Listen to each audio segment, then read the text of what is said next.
Hello, I'm in a 2012 Honda Odyssey, and today I'm going to show you use your front and rear defrost controls.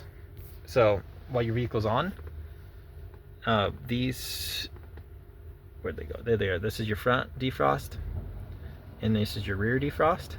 So while this is lit up, that means they're activated, and then while they're not lit, that means it's turned off. But to use this front one, while it's on, it's now controlled by your fan. So you can make it go lower and go higher, and it's just going to blow out of a vent that blows right under your glass, and you can control the temperature.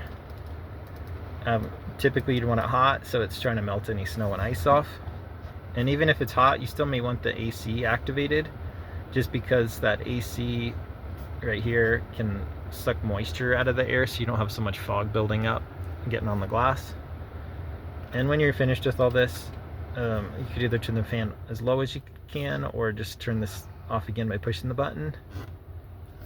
And then you can switch the type of mode too, so you can have it, say, maybe blowing on your feet as well as on the glass.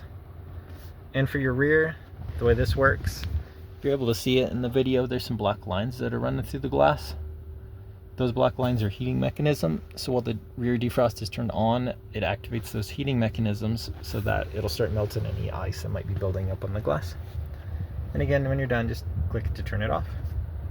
But I hope this was helpful, and I hope you have a wonderful day.